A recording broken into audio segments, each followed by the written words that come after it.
Hi, Steve Sosnick here with today's Interactive Brokers Morning Market Morsel for Friday, March the 1st.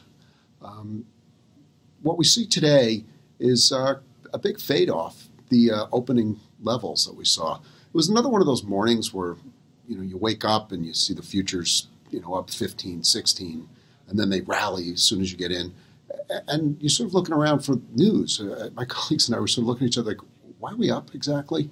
And when the best answer you can give is it's the first of the month and everybody's expecting new money to come in and ride the wave higher.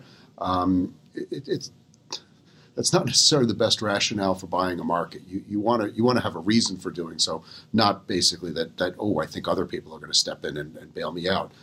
Taken to that extreme, it's called the greater fool theory. When you do something that doesn't really have a rationale and you expect someone to follow along with you without a rationale as well, then you're hoping again potentially that there's a greater fool than you if that's the mentality.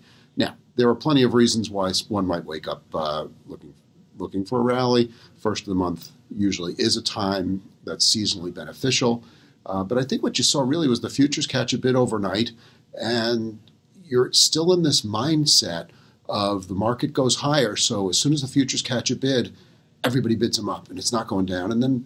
But there is no follow through today. There's not any reason to be bearish per se or bullish right now. I think we're at the 2,800 level, give or take, on the S&Ps.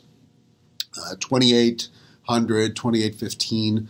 That's a resistance level. We're starting to see the market churning a bit more.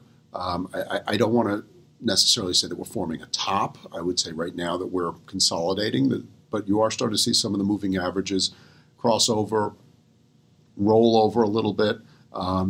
But again, this is a very low volatility environment. For example, right now, I was seeing that realized S&P realized volatility on spiders was below 5 over a 7-day period. That's annualized. That's incredibly low. But I guess I don't have to tell you that, because basically all week we've traded in a very narrow range, and that's mathematically what happens. So I would really watch and wait and see what comes out here. I think there's a lot of people sort of looking for a positive tone into the March 15th expiration and then selling off thereafter. Again, I wonder where that actually comes from.